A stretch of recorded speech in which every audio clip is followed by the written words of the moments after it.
Hello, everyone. Good morning, good midday, good afternoon, good evening, from wherever you are connecting. Welcome to our today's webinar of the Win for Peace group. As you know, the NPT review conference just terminated last week, and we have two participants in the conference here who will tell us more about their views on how it went during those 4 weeks in New York.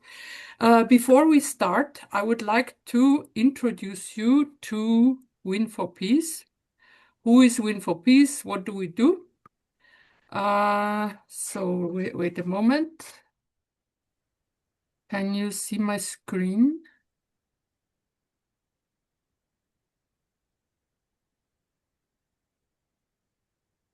Can you see the share? We can see the share and but not the presenting mode. Okay. Now, yes.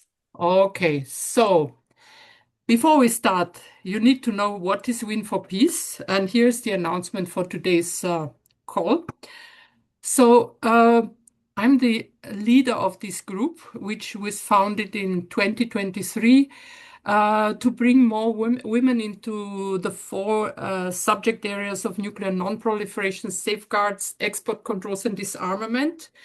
And we conduct coordinated activities across all four domains. In particular, we do education and training sessions and webinars like this one.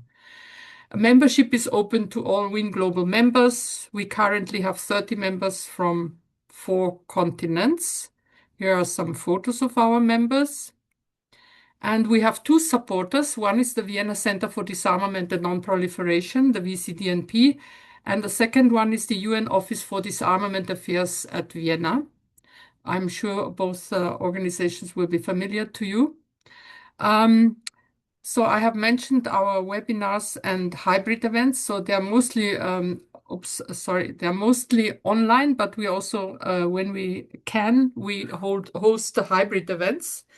We announce them via social media, Facebook, LinkedIn, Instagram, and also via email in case you have already participated in our events. They're open to anyone, and here's the link to our YouTube channel where you can watch recordings of our previous webinars.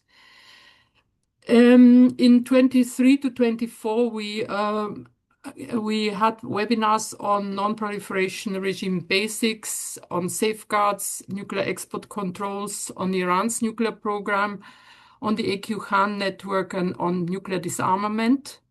Also, we looked at nuclear propulsion, nuclear weapons basics, the nuclear fuel cycle, some of the nuclear weapons-free zones. We covered nuclear physics basics, and we looked at what the CTBT and the DBNW are.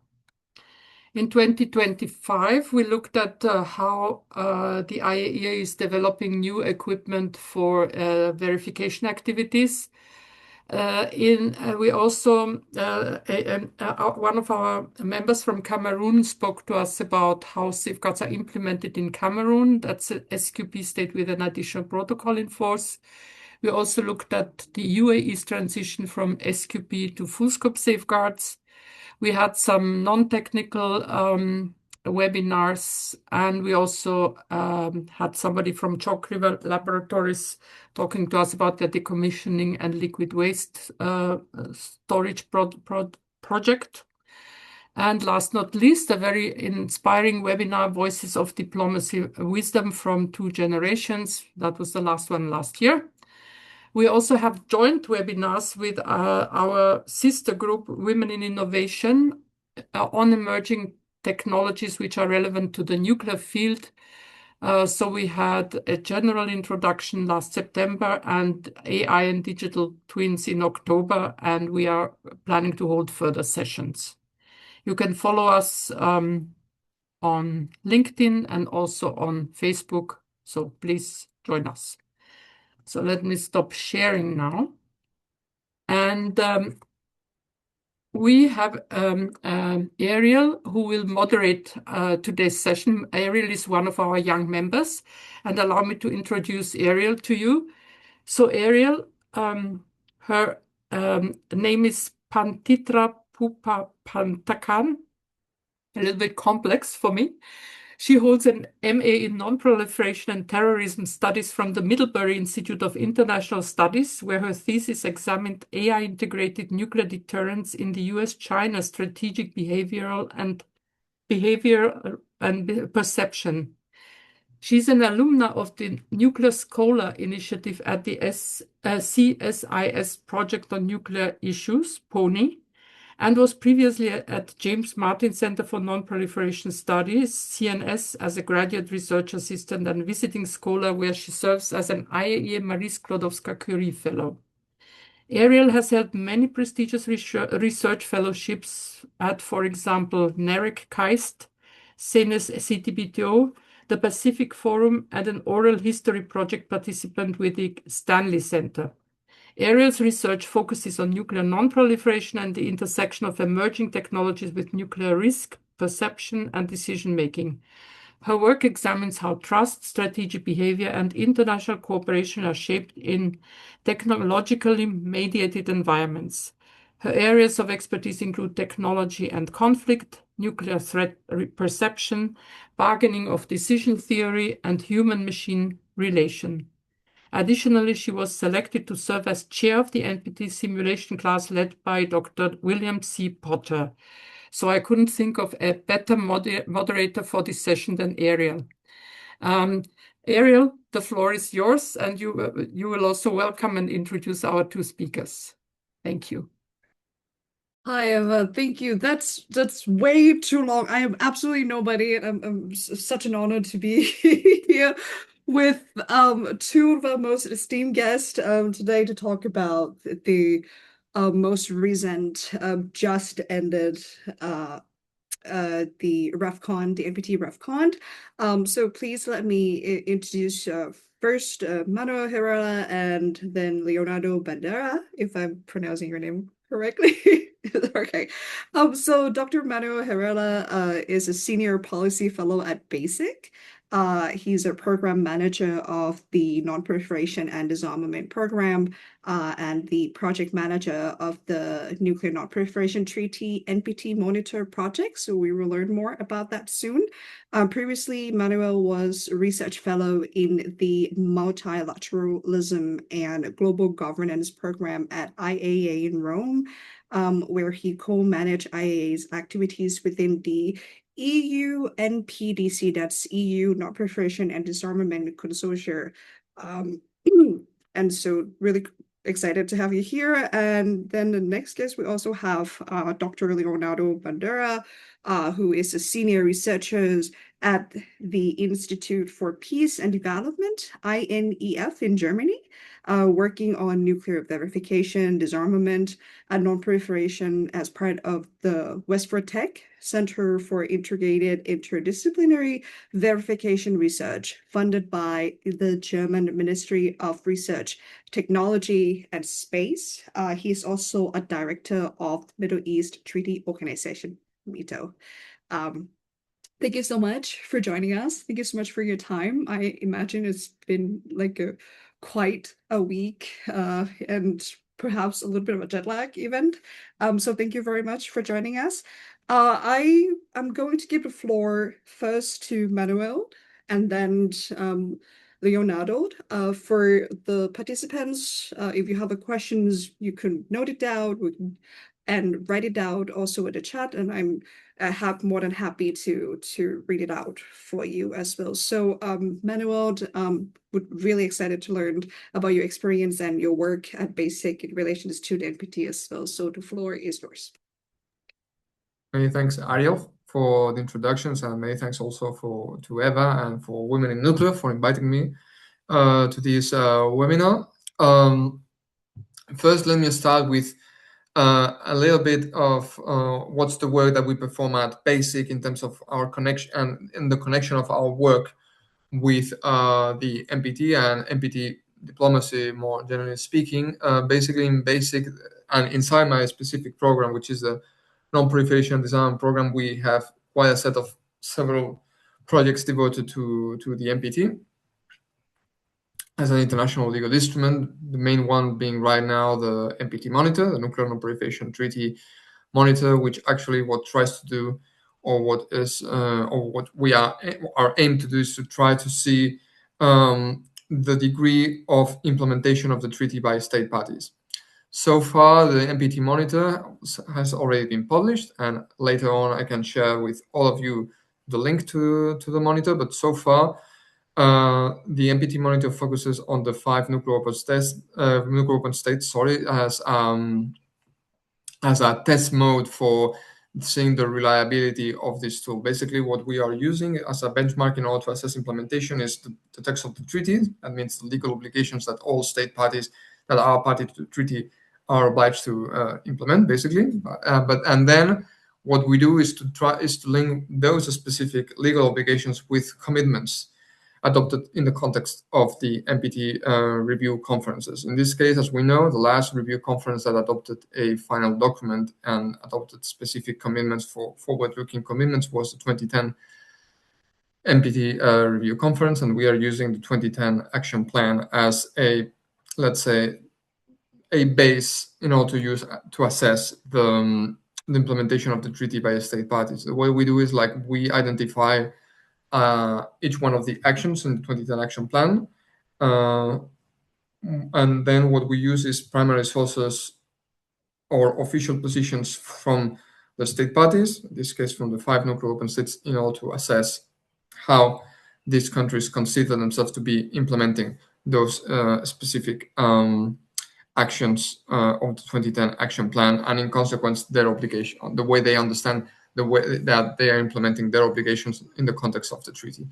So basically, just to point out, the way we are addressing or assessing implementation is not so much on through a critical or research-based approach, but we are trying to get basically the points of view, the official point of view of these countries in the way they understand that they are implementing the treaty. And the reason why we are doing that, and this is quite linked with the dynamics that we have seen through the whole review cycle that just came to an end, and also through the current the NPT review conference that also came to an end a few days ago, is that we see this instrument to be a transparency enhancer instrument, in the sense that we are not trying to provide a critical approach to the way the state parties are implementing the treaty. What we are trying to show to the public, and what I mean to the public is not only to the general public, but mostly to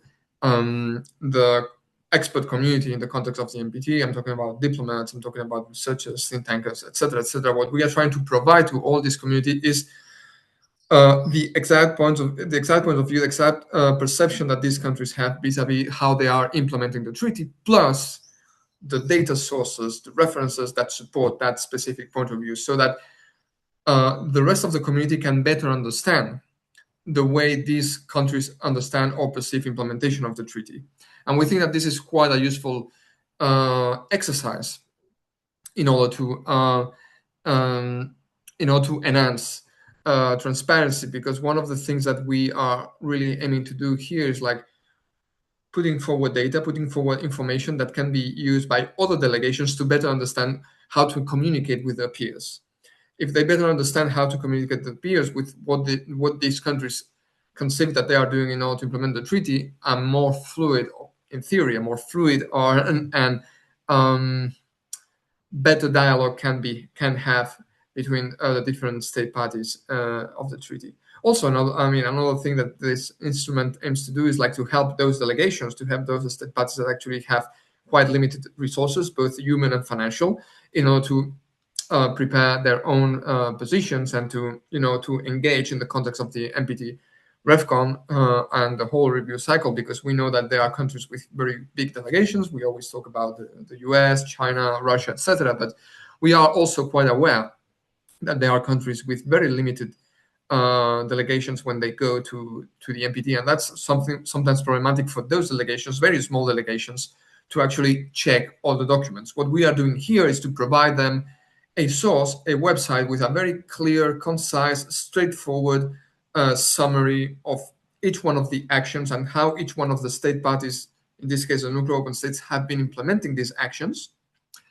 And like that, they can get a much better, more clear, and easy to go data source for preparing their own position and to engage with these countries, with the nuclear weapon states in this case.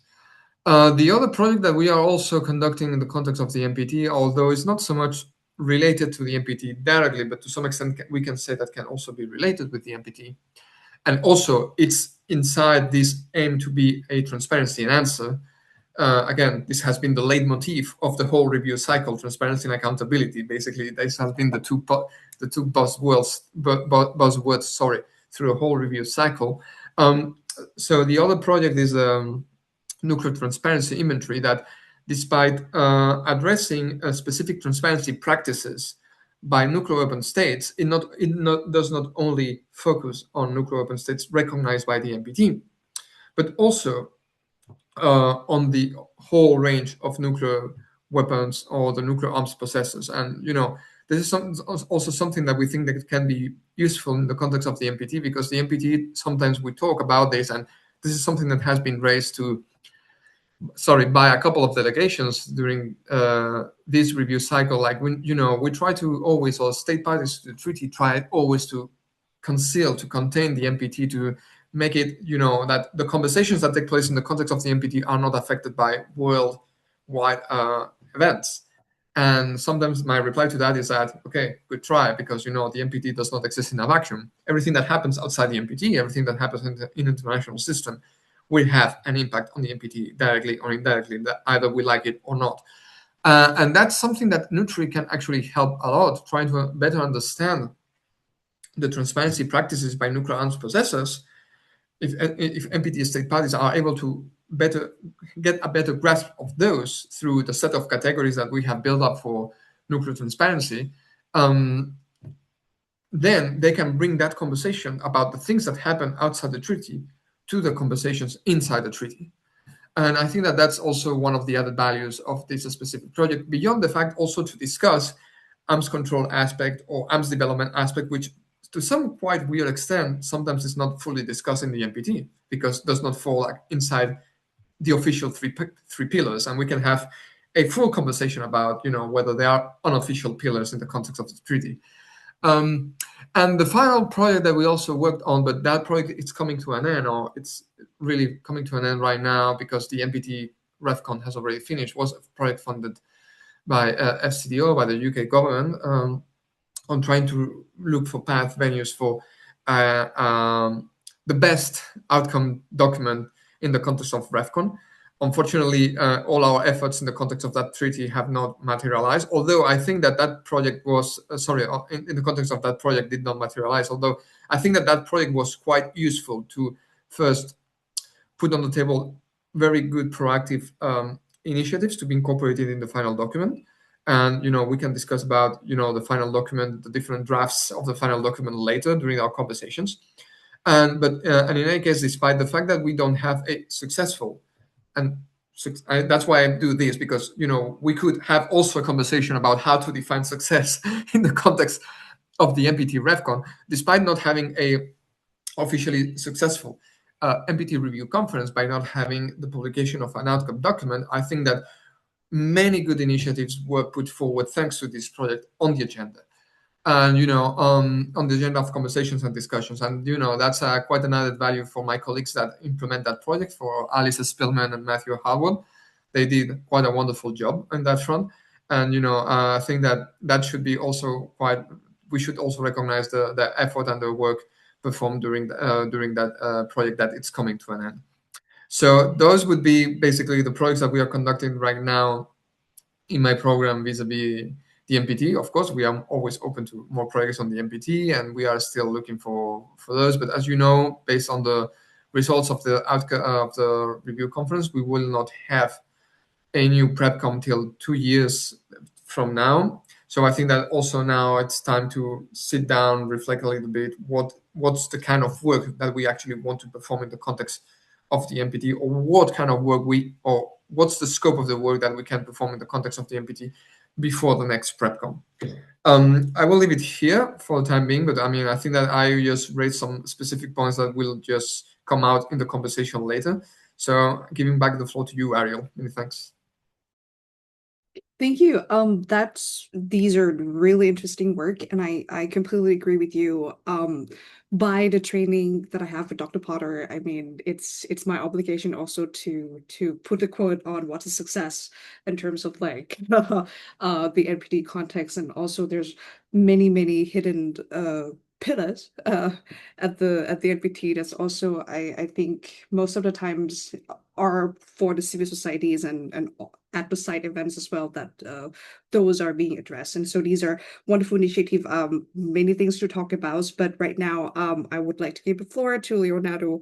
First, how has it been at the NPT? How do you feel? And all the things that you would like to share with that. Leonardo, the floor is yours. Yeah, thank you, Ariel. And also thank you, Win for Peace, and Eva and Ariel to you as well for your invitation. It's good to be here and talk to you all about the last few years and the experience you get in this very intensive NPT. So my idea now is to go a little bit on the overview of these last weeks and also on the role of civil society from what we can see over there. So from what I understand, there is a very diverse public here. So I think that most of the people should already be aware of how the NPT is structured and how it goes, but I'm not quite so sure. So first, a little bit of back on that. The NPT, as you know, is based on 3 pillars. So non-proliferation, disarmament, and peaceful uses. And theoretically, we had 3 subcommittees that work on that, on all these 3 pillars. And they usually build on work and discussions that was already discussed in previous negotiations, what we call preparatory committees, PrepCons, and usually 3 that comes before the review conference, the RevCon. And in these processes, we have in the 2, that usually 1 month. So in the 3 first weeks, we have the discussion within these main committees and within these committees, and then it moves on to the public, to the general committee, where we discuss a final document. And by we, I mean the delegates that are there discussing that. So civil society's list is there, is present, but of course does not have a vote. But it's also part of the discussions with many side events and also sometimes more interactions with the participants and the delegates, which this time was not so usual as before because of the choice of rooms in the first week, but also because of the new traveling regulations to the United States, which unfortunately led many of our civil society colleagues not be able to join. So giving this background, we had many events coming on and many events that happened. Yes, and this year was a little bit different from usual. So we have now 16 years with no final outcome. I'm not saying a failure or anything. Some people say that, but as Manuel said, we need to define very clearly what is failure because this is discussions that's going over there. It's some people define no outcome as a failure, and others would say that a worse outcome than what you already have before would be the real failure. So the issue is that we don't have a final outcome that was agreed upon by consensus by everyone. Even though there was a really interesting procedural change this year. So for those who followed the news and the conference, this review conference started a little bit different from the others before. We already had a clash between the United States and Iran in the first section regarding who would assume leadership roles in the committees, which already changed the ways of procedure very quickly.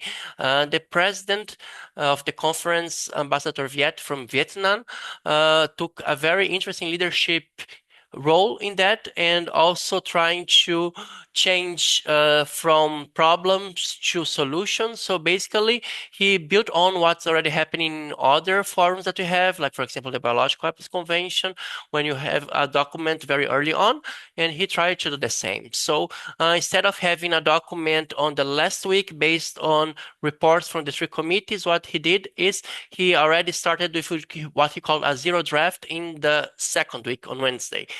Very interesting. It was exactly the same day when I arrived back in Germany.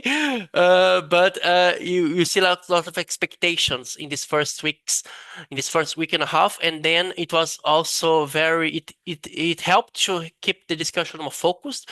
So participants, delegates were in the end discussing based on a document, and this document had 4 versions. So you see that changes were really happened, and from these changes, if you look at these 4 documents, they are public. They are in our colleagues from Reaching Critical Will's website.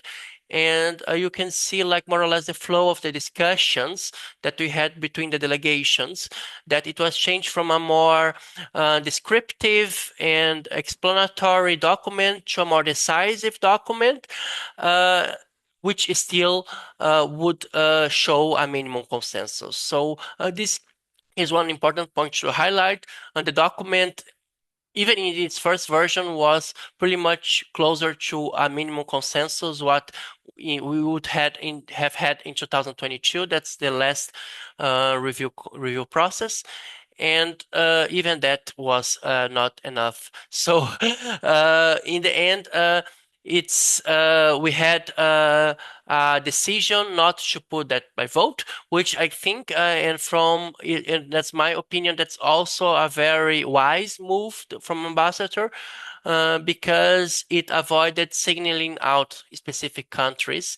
You see, last year in the last review cycle, we had a final document that was vetoed, or that consensus was vetoed by Russia regarding one article that was mentioning the occupation of Zaporizhia power plant in Ukraine. And Russia vetoed that because of the language that was used.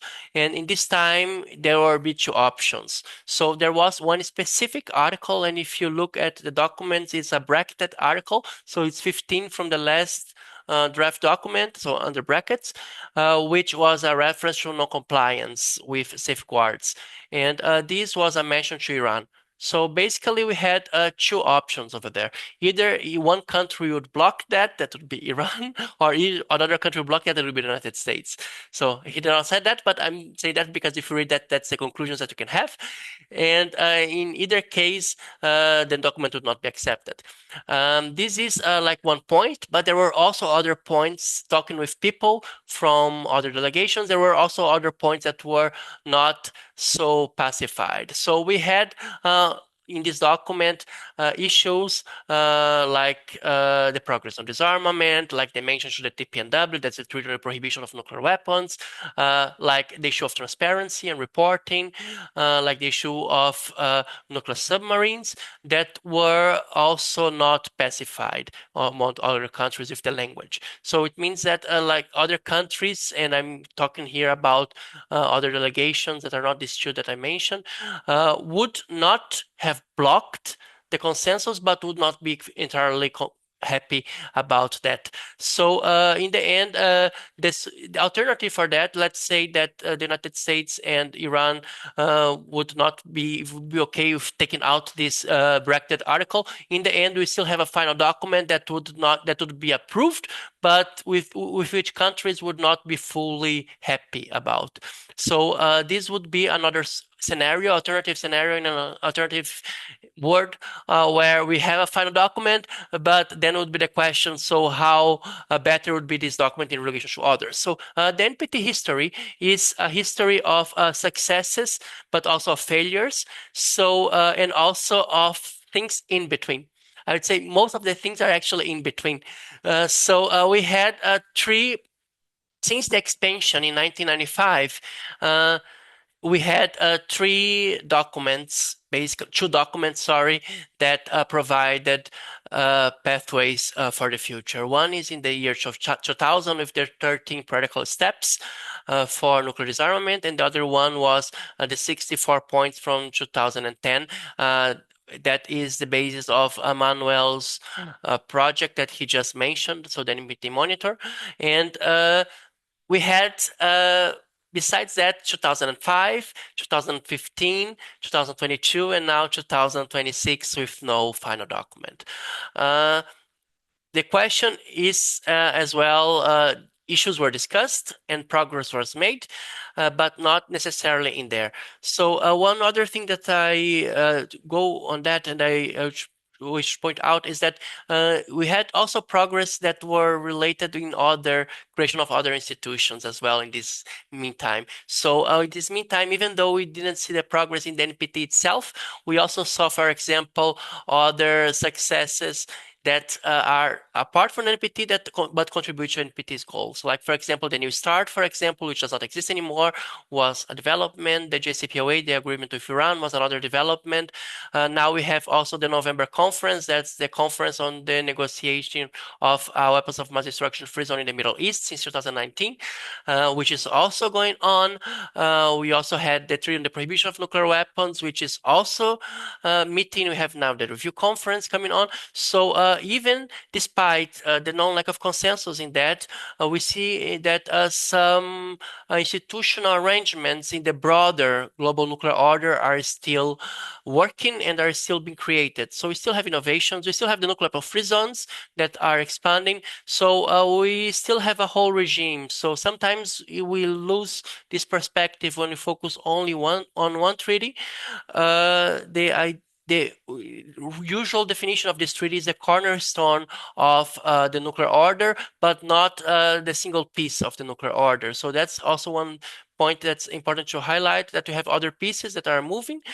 And this could also be seen also in the civil society events. So these civil society events this year, we had I would say one main topic that you usually have is risk reduction, which is usually, again, trying to go in the minimum consensus and the minimum point for agreement. But we also have other topics. Like this year, for example, I was positively impressed with the amount of discussions around nuclear weapon free zones, which are other mechanisms that are also part of the global nuclear order, and which are usually overseen. This time, especially because of the prospect of no final outcome, this came again. And this also was shown that we also have mechanisms that are working. Even though the NPT is installed, we also have other mechanisms that are working. You also had discussions on disarmament, humanitarian aspects that are also bringing in by civil society. There was also the humanitarian initiative, and the meetings are still in there. We also have the creation of a group of scientific experts. So we have now two, one of nuclear war and one on nuclear free zones, and that also briefed the conference in New York last month. So these are other aspects that are also being developed, and they're also creating a kind of structure in the background that may allow for progress to be done at some point. So this is one. Two other points that are in there as well that I was more active in this conference were the issues on verification. So as part of the Vespotec project that Arya already mentioned, we were discussing the prospects of verification and what does it really mean, and also different actors that could also participate in assessing information. So verification in the end is just gathering knowledge and information about commitments, and this is usually done by organizations like International Atomic Energy Agency, but also for regional organizations. You have like the one between Brazil and Argentina, and also one in Europe. And but it's more than that. It's basically information that commitments are being fulfilled, And this can also be done by civil society. So we also have discussions, for example, on the whole of societal verification. That's information acquired by other organizations that are not the official organizations that we have. We also had discussions on METO and the Middle Eastern Organization about the process in the Middle East. As I said, 2019, the conference on the zone was established, which is related with the NPT. In the NPT extension, we had a resolution on the creation of a nuclear weapons free zone in the Middle East. And this resolution is part of the NPT architecture. This was transferred to a conference that is negotiating that on a specific environment and specific format in November. So that's what we call that informally the November conference. And we also updated and briefed on that. This is also, for example, examples of two areas where progress is being done even though the NPT is installed. On that note, I just want to finish on a more optimistic note that even though we don't have a final outcome, we still have an almost more than half a year ahead of us. And the calendar on the nuclear calendar on disarmament and non-proliferation did not end in May. On the contrary, it was very clumsy and intensive start, but we also have, especially from September, some other things to watch out. And for our participants here, this is also good to keep tuned. We have in September the General Conference of the International Atomic Energy Agency, when many of these issues will come back. I can say that I can expect the issue of new technologies, the issue of small modular reactors, of safeguards in war regions, also to come, for example, in the discussions. We also have the first committee on nuclear disarmament and international security in October in New York. We also have the first review conference of the Treaty on the Prohibition of Nuclear Weapons, also in end of October, November. And we have the Middle Eastern Conference, the November conference in November. And the TPNW is actually after the November conference. So the November conference will be the last one of the biggest one. The TPNW review conference will be the last one to follow. So even though we didn't have a final document, we can still see hope for some progress in the other ones.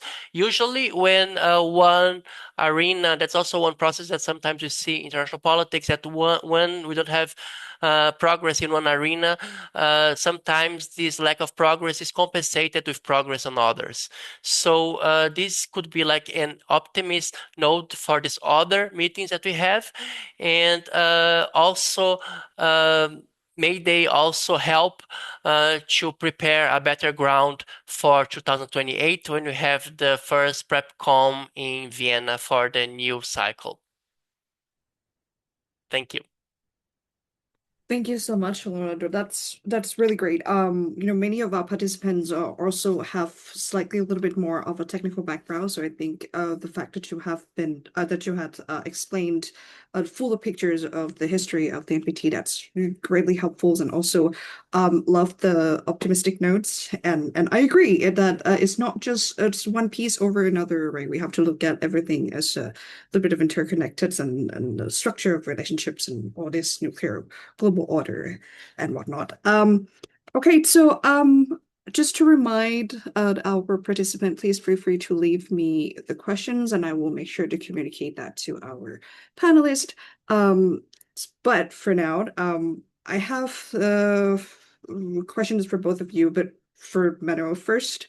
I'm really interested in understanding a little bit more on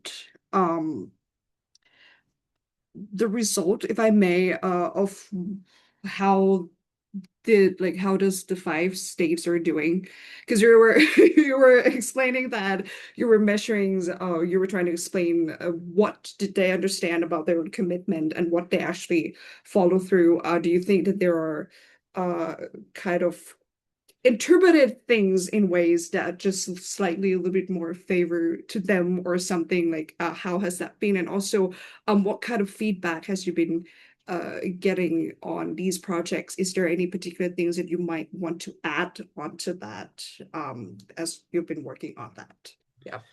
I will start with the final part of the question because it's the easiest one, basically. No, but no, the general feedback has been quite good, quite positive, from both state parties and other stakeholders, like other think tanks, academics, and other organizations. Very good, very good feedback. However, just to mention that, like the version of the monitor and Nutri that we just presented in the context of this review conference was not final and will not be final in its content till at least end of June, mid-end of June, because we are still there's still data to be incorporated in that in the frameworks of both projects and of both websites. Sorry. Actually, I need to submit I forgot to include here the link. I will do that as soon as possible for everyone to visit the website. But it was very useful, and the main feedback that we receive is this idea that I mentioned before, like it's a transparency and answer, and it's a very good go-to source in order to understand in a very clear and concise manner how the states, in this case the nuclear weapon states, perceive themselves to be implementing the treaty and the commitments taken in the context of previous review conferences. And also the way you can manage, you can hover through the website, you can explore the data through the website. So most of the things that we have presented during the RevCon were towards that end, not so much in terms of content per se, because actually one of the things that we say is like we provide information, we don't do a critical evaluation of information. However, this is something that came up at some point in one of the meetings by a colleague from another organization, but a very good colleague of mine, who openly said, like, okay, this is wonderful. We know very well what nuclear weapon states are doing. We have a very clear, concise list of, what are the actions that they are implementing and how they are implementing it. We know their initiatives, etc., etc. But this doesn't go to the final point of what many in the community think about that the NPT should be about, which is like the complete implementation of Article 6. Which is article that addresses nuclear disarmament. So we can be here chatting and discussing about the benefits of being transparent and how transparent we all are, and the monitor helps to do that. Like it's showing you a lot of information and data that maybe you as a researcher don't have the time to look for, but it's only giving you the data and information about countries that the only thing that they do is preserving the nuclear weapons in a very transparent way. But they don't, but they don't go forward to other more critical aspects of the implementation of the treaty, such as Article 6. So that was one of the things that actually made me think about, what's the purpose of transparency here? And as I said, this is something that has been the buzzword through the whole review cycle: transparency and accountability. So transparency and accountability for what? For which specific elements or which specific aspects of the treaty are we being transparent for in terms of implementation? I mean, and I think that this is a higher and bigger question that we should ask ourselves when we talk about transparency and accountability in the context of the NPT and the review cycles. Like, we want to be transparent and accountability in which aspects of the treaty, or for which aspects of the treaty. Like, yes, we can be transparent and accountability in all 3 pillars. We can say what has been done, etc. But does that actually have a specific real world impact in terms of implementing the 3 pillars? I hope so, that at some point the NPT monitor will have to, go forward through the path of implementing the 3 pillars in a full, in a full way. So not only non-proliferation of peaceful uses, but also the pillar of disarmament. However, the tool is quite recent. It's still in quite a nascent phase. As I said, we will not be able to finish the inclusion of all the data and information at least till half or the second half of June. And I mean, I still think that state parties and the whole community of non-proliferation and disarmament experts still need to give it a try for a few years to see how the information that we include there, how the data that we are providing there, it's helping to actually build up the conversation, the broader conversation needed in the context of the treaty for implementing the three pillars. I don't know if I actually replied to your question exactly, but I mean that's basically what I felt with. Yeah. Yeah, no, the point is to understand a little bit further on, like, like how I mean, that you raised the interesting questions of what actually is the purpose of the transparency and accountability. Like that has been a conversations for, it feels to me like we're dealing with AI also nowadays. They're just like, oh, AI this, AI that, human in the loop this and that, but there's no actually deep, like we don't usually sit with the questions and understand what exactly what we're trying to do here. And that's a great initiative. Contributions to the conversations, of course. So now to Leonardo, I am a little bit more interested in learning, perhaps in one of those other uh elements of the non-Persian architectures that you've mentioned, specifically on the Middle East nuclear weapon free zone and perhaps the nuclear weapon free zone in general, and how is it like, I mean, at the NPT RepCon, like this RepCon, is it moving forward? I mean, with everything's has been going on, what kind of a general perceptions or directions or trends surround these conversations, I suppose. I'm not sure how to put it, but I'm just generally like how it is being discussed at the RepCon. Yeah. Yeah. So first, one also historically an overview. So the issue of the nuclear free zones is there from the beginning. So the non-proliferation norm, was actually established first by international treaty, not through the NPT, but with the Tlatelolco Treaty, which is 1 year before. And that's the nuclear free zone in Latin America and the Caribbean. And both negotiations in Geneva and in Mexico were were being held simultaneously. So the issue is there from the beginning. And you had since the 80s and 90s and later in the 2000s an expansion of that.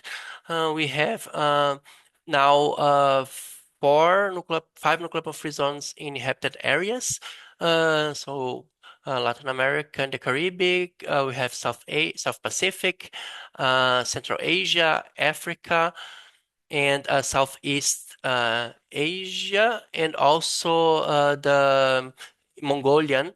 So one state nuclear weapon free zone. So basically, those are defined as geographically defined areas where nuclear weapons are prohibited, with a verification mechanism that's usually the IAEA safeguards, and recognized as such by the UN General Assembly. They relate with the NPT basically also in two aspects. One of them is the non-proliferation and verification, Article 3 of the NPT. We have Article 7 of the NPT, which specifically recognizes regional arrangements. So they are related and they are reported to NPT under this article. So they are related with that as complementary mechanisms that are for the aims of fulfilling the treaty. They also have protocols which relate with negative security assurances. So this concept is that the countries with nuclear weapons will not try to use them against those without. So this is one issue that is also in the beginning, since it's an exception in the NPT. With go back in the negotiations of the NPT, this was one of the main issues that was left out of the treaty. and this came more or less on the side through the nuclear weapon-free zone. So this is also one point.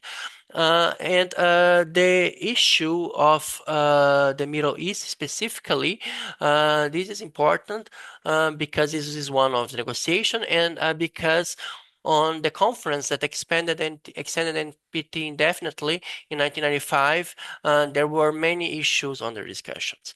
And one of them was this was also pretty much mediated, was negotiated by Egypt, the Egyptian delegation back then, and to also include the negotiation of a nuclear weapon-free zone in the Middle East. Weapons of mass destruction free zone of the Middle East. The proposal is there since the 70s, 72 more specifically, it was the first, and it was expanded in the 90s for other weapons of mass destruction and their means of delivery. So it's basically also related with architecture, security architecture, and more broadly, and only nuclear weapons, but we know that nuclear weapons are on the center of that. There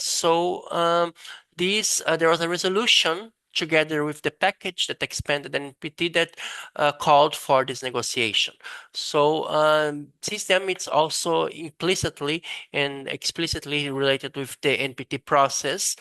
And we can see that this is a region where we have many different kinds of security architectures, framework determinants in many levels. And one country that is set according to forest forces, a friend from Israel says that to have nuclear weapons, and countries in the threshold, countries that had nuclear power activities at some point. It is a region where a regional solution is needed to address all of these issues. And a regional solution is also related with a gateway for the universalization of the NPT. So the countries from the region that are not part of the NPT would join as well, but only within this architecture defined. So this is one process that's going on. The negotiations, as I said, are being in the conference outside of the NPT, but related with the NPT and within the mandate of the NPT, but outside of the NPT, so that non-member states of the NPT can still join.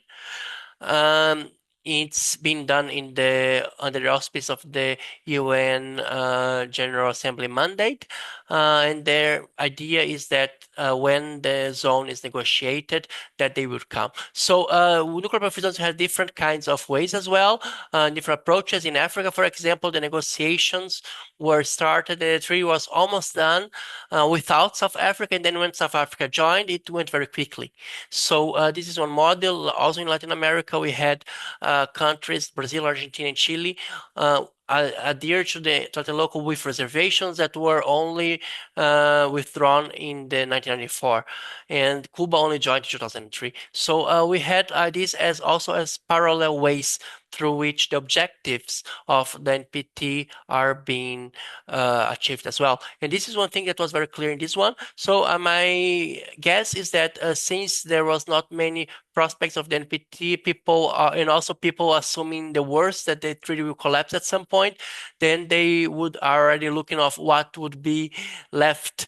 And I think this is more or less the not so good way in which nuclear weapon-free zones came to this conference, but it's also a positive side that it shows that it's also good to look, because we talk a lot about then the P5 and their lack of progress with environment obligations, but this is also good to look at other regions and what they're doing. And in the end, nuclear free zones are also targeted at the P5, and that's my last note, because of the protocols.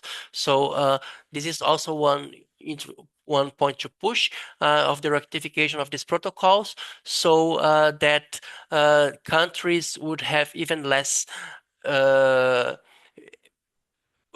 reasons for pursuing nuclear weapons. So the more we get dependence on deterrence and on the threat of using nuclear weapons, the more attractive those nuclear weapons become. So this is also a point that's good to make, and I think the countries with nuclear weapons free zones are trying to make this point, and also joining that with the debates on risk reduction.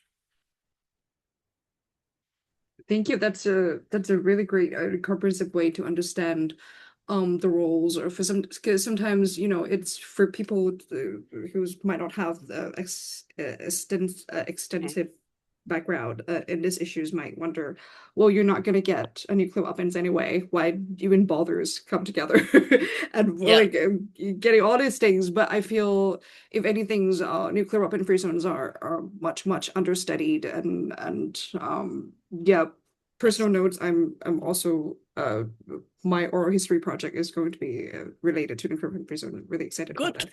that. Yeah, looking Yeah, forward for. so thank you. We have some questions from the participants, and I will try not to interpret that. I'm just going to read it out loud, and so you can feel free to take it however you see fit. So we have first three questions from Lancina. T.O. I'm so sorry if I pronounced your name wrong. The first questions are, so how can member states manage the balance between the treaty's three core pillars? So, the second is, can diplomatic frameworks establish new nuclear risk reduction and arms control measures? And number three is, how can the NPT adapt its review process to improve the institutional effectiveness and accountability? So feel free to take however you like. So maybe Manuel first, and then Leonardo. Yes, quite challenging questions, I would say. Um, no, but I mean that's always. I mean that's the reason why we are here. So I mean, I will try to answer in the best of my capacity and knowledge. I mean, might already say that my responses, my replies might not be very insightful or very exciting. So on the first one, how can states manage to balance the treaty three core pillars? You know, this is something that we always say regarding the NPT. The NPT has delivered quite a lot in, or quite well, in terms of non-proliferation and peaceful uses, although there might be critics on peaceful uses, on the delivery on peaceful uses, and has under-delivered in disarmament. Although the Article 6, the obligation, although we pay special attention to the obligation by nuclear weapon states because they are the possessors of nuclear weapons, the obligation is for every single state party to the treaty. And that's also quite relevant. I would say that many of the and this goes back to the first point that I just mentioned at the beginning, well, in my first intervention. Like, one of the main points is when we try to conveal the NPT to be something close in itself, like something that exists outside from the broader political dynamics. And I think that that's a mistake. We should understand that everything that happens outside the NPT affects the NPT, including how a set parties perceive the feasibility of the implementation of the treaty through all its pillars. So I think that maybe, and this might be my proposal, one of the things that we can already start to do, or I mean that it could already start to be done before, but then the state parties are as they are. But one thing that should take place is like more initiatives outside the context of the treaty, bilateral, minilateral, multilateral, that can actually foster specific aspects of the implementation of the treaty, because the legal provision is there. You have the NPT in order to start them. It's just an issue about supporting any other initiative, any other political initiative based on the legal obligation that the treaty establishes. As a consequence, many aspects of initiatives in order to foster and provide further access to peaceful uses of nuclear energy, which can be actually power and non-power applications of nuclear energy, by the way, can already take place on a multilateral and bilateral level outside the treaty. There are initiatives right now in the context of this nuclear renaissance process to actually foster more the deployment of nuclear power plants, SMRs, in developing countries, global southern countries. And also there have been signed specific bilateral agreements between nuclear providers with nuclear suppliers with nuclear seekers countries. But I think that more can be done outside the treaty. And in the context of the disarmament pillar, I also think that one of the great things that one of the big one of the best initiatives that took place outside the context of the NPT was to actually allow a space for nuclear weapon states, particularly in the context of the Cold War and end of the Cold War, to actually have proper arms control conversations and reduction processes between themselves. That was not disarmament by itself, but was already a de-escalation of the conditions in order to foster disarmament and a reduction in the numbers of nuclear arsenals. So that path should have continued. Of course, they can always say that the international security environment does not allow for those conversations to take place. Well, then you need to engage and address in conversations in order to have a better international security environment, because the international security environment is not going to change by itself, So, I mean, I think that we should start to look for more options outside the treaty, certainly. Because if we think that everything should be compiled in the context of the NPT, nothing is going to go forward. Then diplomatic frameworks establish new nuclear risk reduction and arms control measures? I mean, they could. Again, as what I said, I mean, this was feasible 40, 45, 50 years ago. I don't know why can't be feasible right now. I mean, you can always, as I said, you can complain that the international security environment is not, it's not ideal, but also was not ideal in the 1970s and 1980s, and still agreements were reachable. So, it's just a matter of political will in this case, of course, through diplomatic channels. Yes, and how can the NPT adapt its review process to improve institutional effectiveness and accountability? So this is quite an interesting point, because one of the things that we have always discussed in the context of the NPT, when we compare it with other W&D legal instruments, particularly when we compare it with the CWC, the Chemical Weapons Convention, is that in contrast with the Chemical Weapons Convention, which created the OPCW, which is an institutional body for the implementation of the treaty as a whole, including the provision of chemical disarmament, we don't have anything like that in the context of the NPT. Actually, legally speaking, the NPT doesn't have an institutional framework. We always thought about the IEA to be the institution who managed the NPT, and that's not true. The IEA was created way before the NPT, had safeguard obligations way before the NPT. The only thing is that the NPT enhanced the safeguard obligations of the IEA and granted a legal obligation to the IEA to implement international safeguards. But that's not an institution with the mandate to implement the core principles of the whole treaty. Let's say the treaty through its three pillars. Actually, many aspects of peaceful uses are better implemented bilaterally and multilaterally by countries than by the IEA. The IEA Technical Cooperation Fund has a lot of financial limitations to actually work and implement in a duly manner Article 4. So this, if we want to address institutional limitations of the NPT, can be done. I mean, but again, as Leo knows, and as everyone knows who has read Article 8, any reform of the treaty, it's almost impossible by the way it has been drafted. So I'm really afraid that, institutionally speaking, the NPT doesn't have a lot of space to actually allow for reform and for incorporation of new institutions and new institutional frameworks to make it work in a more swiftly way. So I think, again, as I was saying at the beginning, I think that our quest should take place outside the context of the treaty. But yeah. So I mean, I don't know if it was very insightful or if it was a very positive note at the end. But I think that that's the most realistic way we can approach right now the limitations of the treaty. Yeah. No, these are very interesting point. I definitely agree that, and I think this also been a conversation at the PrepCom last year as well. It's like, there's a lot of things, or maybe in my class or something, but I'm aware of that. Sometimes you generally really need to look beyond the NPT itself as a bubble or something. Like you need to seek the linkage and the collaborations that would internally support the NPT, but doesn't really exist in the framework of the NPT.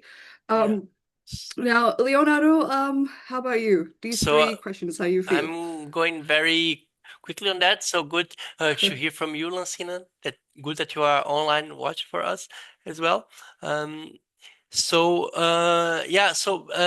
I will go like first on the balance of the three pillars. So I think there is usually a tendency today of sacralization of the NPT. As if the NPT is the only thing that keeps everything from collapsing. And even though I understand this concern, especially based in Europe, I think it's also misses a bit on the history of why the NPT is in there and how it was negotiated. One good mentor who unfortunately passed away last year, Ambassador Sérgio Duarte, I think he was the last person alive to have participated in the 18 Nations Disarmament Committee that was the negotiation committee for the NPT. And one thing that he would say is that the NPT was not negotiated. The NPT was handled by the United States and the Soviet Union. And if you look back in this time, you see that back in that negotiations, you see that there is some truth in that, even though I think it was quite simple to say that, but there is some truth in that, in the sense that many of the issues that were suggested by, especially by countries from what we call today the global south, were not taken into consideration in the treaty. So if you look at the issues that were left out of the treaty and that were suggested by countries like Ethiopia, Mexico, Brazil, the United Arab Republic, now Egypt, you see that some of the aspects that are still today being negotiated could already have been done from the beginning, including, for example, negative security assurances, including disarmament resources, including victim assistance. So these issues that were already back then were not. So in the end, the NPT was presented as a short-term solution, as a moratorium for 25 years. This is one thing that it's usually, since the expansion in 1995, forgotten. That the treaty itself was designed to buy time when other things were being negotiated. So the comparison with the Chemical Weapons Convention, I think, is a fair one, but it's a fair one in the terms of the differences between what they deliver, but it's also an unfair one, but it's not so fair in comparison to what the aim was it to be. So the Non-Proliferation Treaty, as the name said, it was a treaty that was designed to avoid non-proliferation while other treaties were being negotiated. That's the Nuclear Weapons Convention that is forever to come in the agenda of this Conference on Disarmament in Geneva. And one of the 64 action points in 2010 is exactly the negotiation of a nuclear weapons convention. So the long-term perspective would come from this convention that does not exist yet.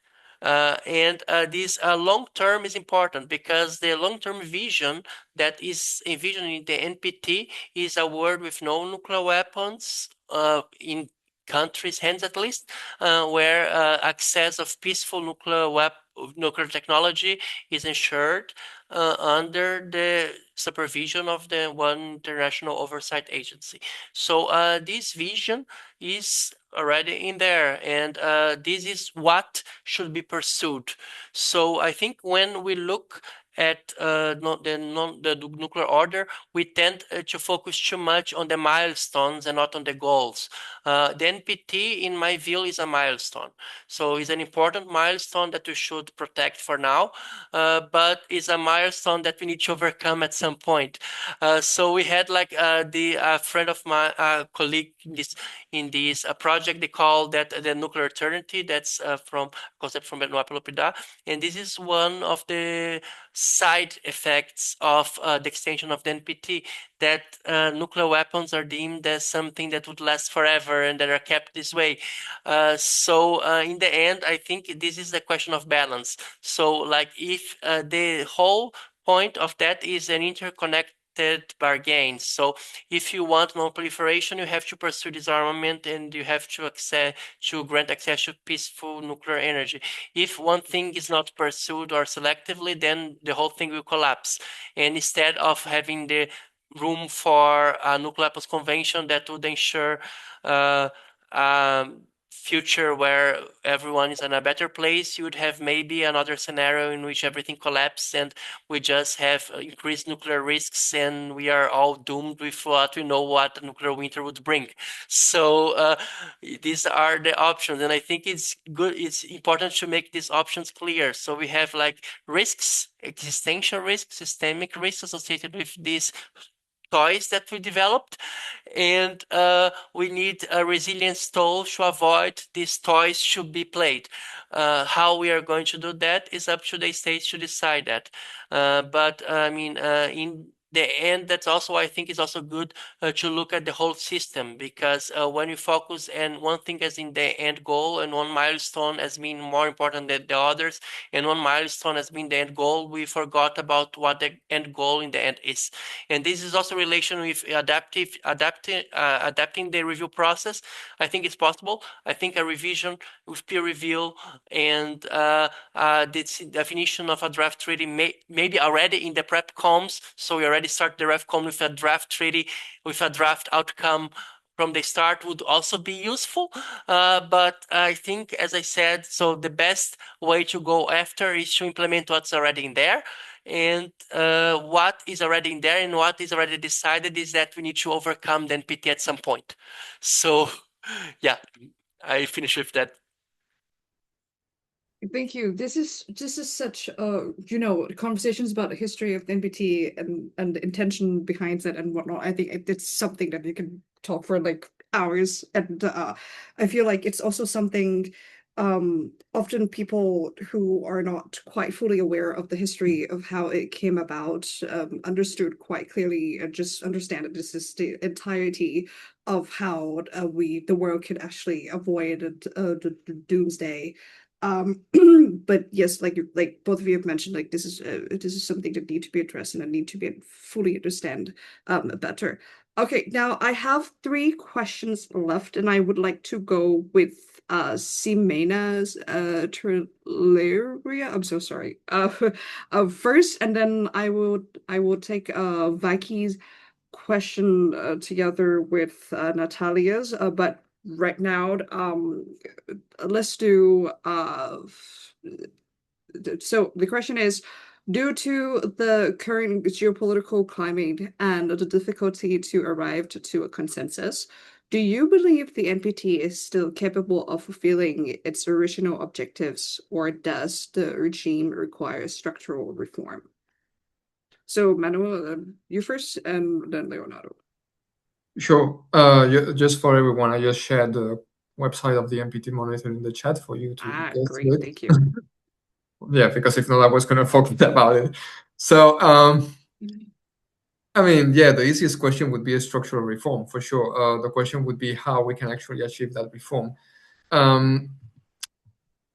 Because, I mean, and I think that, and Leo and I, we have discussed this in the during the RefCon and before that quite extensively, and I think that both of us we agree. And this is, and you are right. I forgot to mention this before. Like, the NPT is a treaty that should not still be in place, as we know it. I mean, it has a 25 years period of implementation, and after that, a new instrument should have been negotiated. The indefinite extension of the NPT is something quite weird, and as a consequence, that's, I think it's like the original sin of all the problems that we are facing right now. Why state parties are unable to reach consensus on the context of the implementation of the treaty.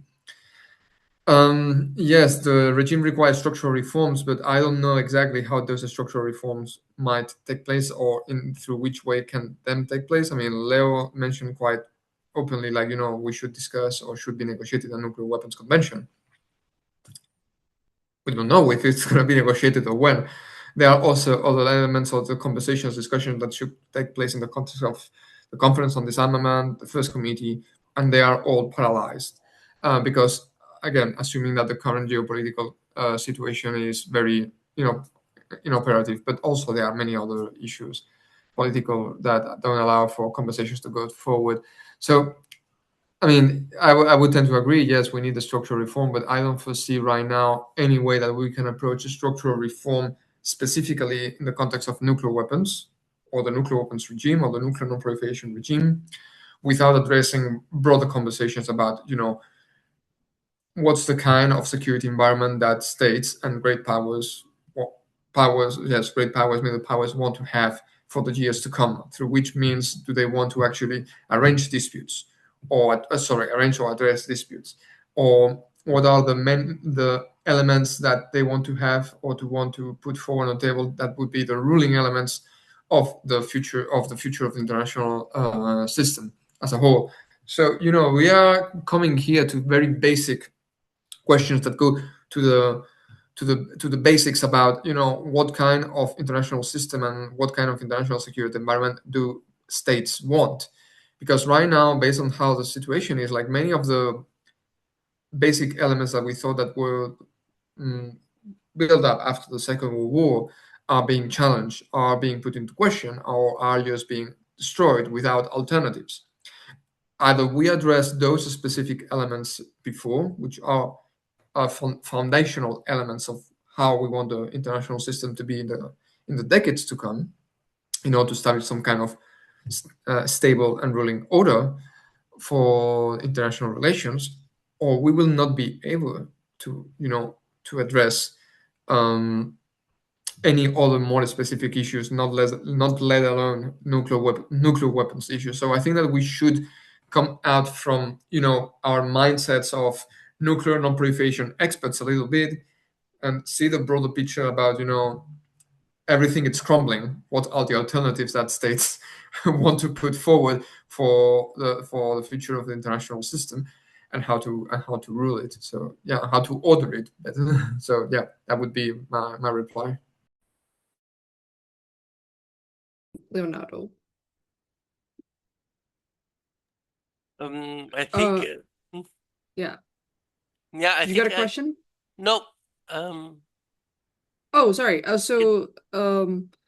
Ximena asking, due to the current geopolitical climate and the difficulty to arrive to a consensus, do you believe the NPT is still capable of fulfilling its original objectives, or does the regime require structural reform? I think it requires reform. I think that Okay. I think that was also my point from the beginning. I think I have actually some doubts if the NPT was ever uh, capable of delivering what was supposed to be delivered. So because when you have a treaty that depends also on who you said and what you want to what was exactly the thing that was supposed to deliver. Because if you look at the short-term objectives of the NPT, and that relates with avoiding the spread of or what you call the dissemination of nuclear weapons, it was very successful. So we have now nearly universal adoption adherence to the treaty. We have 3 countries that are outside of the NPT with nuclear weapons. We have one that was outside, developed them and disarmed them and joined the treaty. That's South Africa. And we have one that's not joined yet for other reasons. That's South Sudan. So in this sense, it was successful, but it was not successful in the sense of managing a long-term stable system, which is for many reasons, and one of them is that there is a question of how sincere it was on promising disarmament. As I said, so if you look historically, my perspective is that it was supposed only to buy time when the other things were being negotiated. So disarmament, peaceful use is also all from a later term. Peaceful use is very clear because safeguards was also developed after in the way that we have. So the NPT itself does not come with a very specific safeguards. The NPT, like the TPNW, is now criticized for not being verifiable. The NPT was not either. So the safeguards development that we had today was developed in the 70s and later on the 90s with INFCIRC 153 from the IAEA and later on with the additional protocol. So those instruments are being developed in parallel to that and in other forum. So the NPT depends on other instruments to be sustainable. And disarmament would be the same. So in that sense, also related with the other one, I can pretty much imagine a treaty on disarmament between the countries with nuclear weapons that is being developed outside of the NPT. And the good things of that would be, of course, using the NPT. The NPT has its great advantage, and only for that, and if not only for that, it should be preserved, which is its near universality. So that all countries are there, it's already a huge achievement, and this should be preserved. But it does not mean that this could not be achieved with another end goal. So as I said, it's a very important milestone that needs reform, but it's important not to lose track of the goal. And the goal was never supposed to be an NPT in the first place. So coming back with this view and coming back to try to push for a goal, I think it's something that is needed. Thank you so much. Okay. Eva already addressed my key questions in the comment. I now like to go back to you again, Leonardo, for the last questions, and also for both of you, maybe a little bit of a 5 minutes of what you would like to see in the future, what could be the possible role or something that civil society could bring, what kind of conversations, what kind of point of perhaps research, or for those who are interested in this field and wanted to contribute it more. So Leonardo, we have one last question from Natalia, and she asked, how can nuclear weapon free zone states inform nuclear risk reduction discussion, mainly those held in the P5 context? And then a little bit of your visions for the NPT, and then Manuel. So yeah. So should I start? Yeah. So Yeah. the question of Natalia was about how non-nuclear weapon states can inform risk reduction, right? Mm-hmm. And I think Yes. like this is one of the better places where you can have some different discourse and also a more general picture, because there are many different kinds of non-nuclear weapon states. We have those with advanced technology, nuclear technologies. We have those that gave up nuclear technology. We have those that never wanted them. We have those that are pursuing that. So the fact that those non-nuclear weapon states don't have nuclear weapons should not be taken for granted, and should also not be seen as inevitable. So most of these states actually took a very conscious decision not to acquire nuclear weapons, and this should be seen as something responsible. So we see about, I'll talk about responsibility. This is, I think, the place where you should look at. And in a nuclear war, everyone would be affected. So even New Zealand would be affected in a nuclear war. So no matter where you are in the world, if you have even a regional application, a regional exchange of nuclear weapons, let's say 100, a bit bigger than Hiroshima, which was already very bad. But Hiroshima is now a minor model that we have. So even a small exchange would be already affected the whole world. And this is one thing that already assumes that everyone has a thing to say. And non-nuclear weapon states have developed different ways of dealing with that. So we see the nuclear weapon free zones, they're not the same. They build on each other and they have different considerations that come into there, we have different concerns. We have different approaches to security. We have, for example, in the Middle East now been discussed something that covers everything, covers chemical, bio, and would also lead the way in verification of these other categories as well. So we see these different approaches very clear in that. So we see that only by increasing that you can also ensure that non-proliferation will happen and will be kept. And this is also a way of reducing risks. So there is no clear definition of what is a risk. This is one point to highlight. And there are many working groups and discussions. We have now one year report on different approaches to risk. And so we can talk about that in many ways. And we have a risk of using nuclear weapons. We have also a risk of developing nuclear weapons. We have a risk of accidents. We have the risk of missing nuclear weapons. So there are many risks that are in there. And only with an open conversation can we really have a picture of what these risks really are.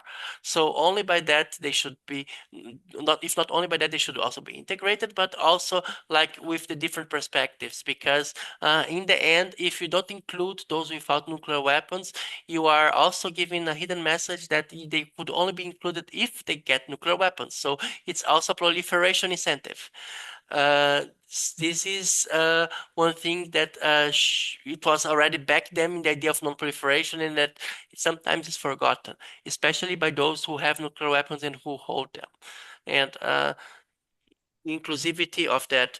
And I think this is also related with the aims of the regime and the goals. So my hope is that we get to a point when we overcome these risks and when we have different kinds of conversations. So we usually say that something in the nuclear field is more stuff happened than in the other fields like biological and chemicals. So I think at some point I hope that we get to a point when this field is with not as many issues as in the other ones. So Yeah, that dispute would calm down a little bit, right? yeah. Okay, thank you so much, Leonardo. Manuel, any last word on like what could be something we could contribute more as a civil society or researchers in general? Well, I think that the fact that I'm just going to talk about my projects here, like in the sense not because I have are willing just to speak about my projects, but to use them as an example in the sense that with these kind of activities, the research community can actually help to bridge builders and to open conversations that maybe states are not ready to talk to have, just because they actually don't have enough time, means, or data in order to start conversations. That's also something that, for instance, some people have told me in East Asia. They told me like we can't have specific conversations on arms control with or discussions on arms control with our peers just because we don't have enough information about that. I mean, so I think that the research community can already, by giving, and again, because we are dealing with states and we are dealing with delegations, diplomatic services. So, but if we are able to provide the data, reliable data in a understandable, concise, and clear way for them to, for state parties to actually have know-how and to improve the know-how vis-a-vis what their peers are doing, that's already for me quite a success in terms of what we can do to actually open conversations that, if not, would not take place. Civil society in general, if we go outside the context of traditional academics, research, or think tankers, even, I think that one of the roles that civil society had in the past, which was quite proactive and had a huge impact, either when we talk about the test banning movement or the disarmament movement, this was critical in terms of critical mass, was massive, and were able to put enough political pressure on the leaderships of certain countries to actually engage and have conversations about arms control talks and limitations and then reduction processes.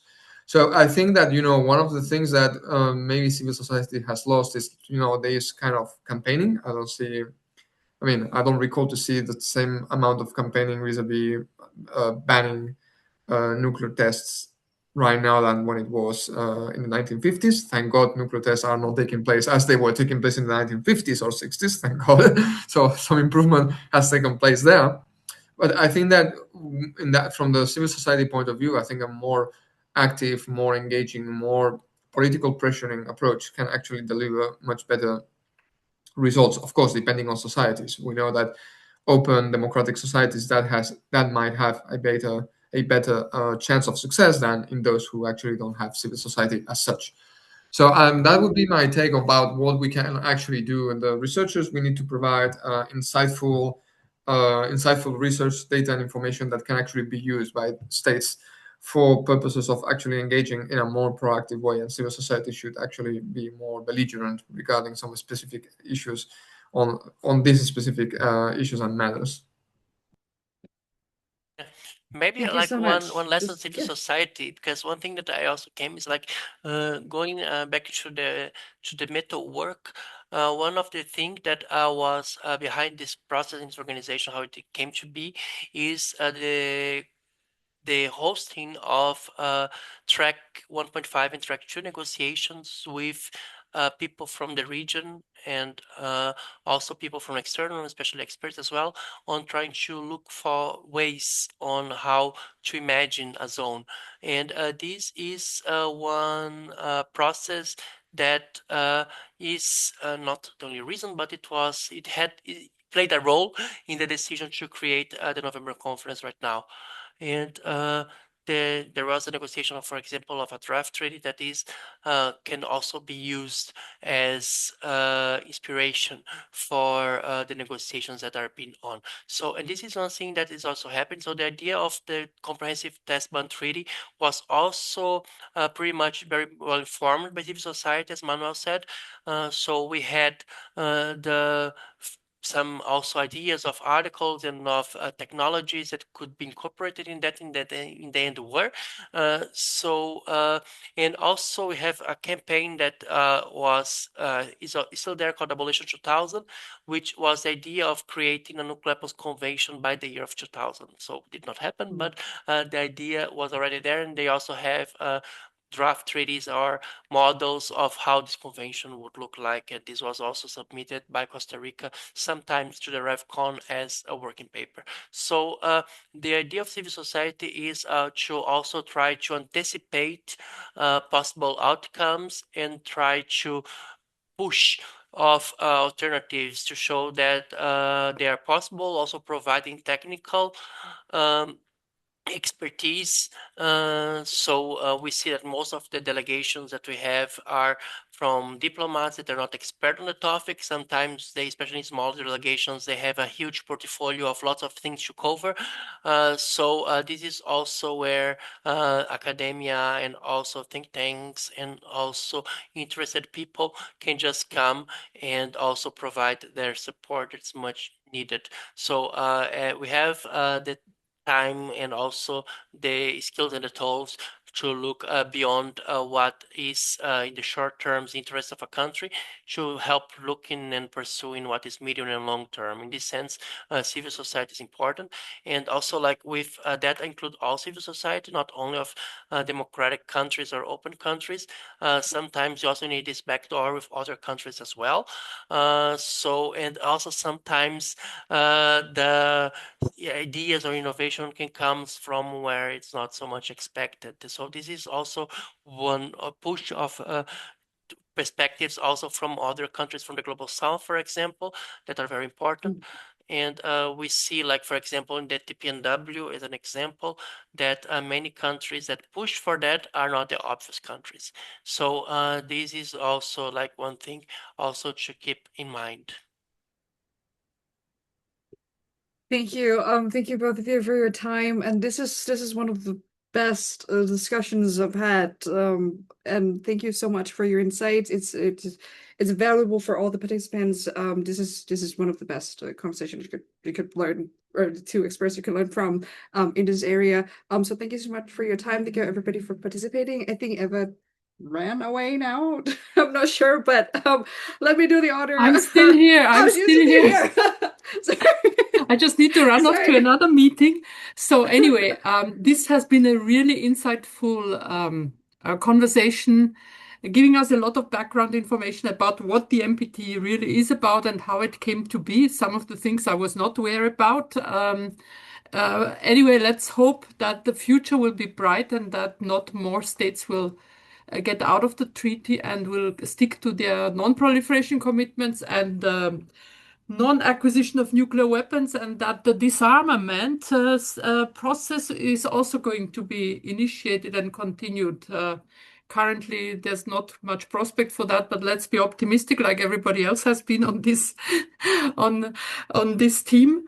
So I would like to say a big thank you to our two speakers, to Manuel and Leonardo, and to our Ariel for so efficiently moderating this webinar. Thank you very much, and thank you to all the attendees who have participated. I hope you have found this webinar as interesting as I have. If you have any further questions, feel free to contact us. Thank you very much. I wish you a nice you. remainder of the you. day. Thank you. Bye. Thank you, everyone. Thank you.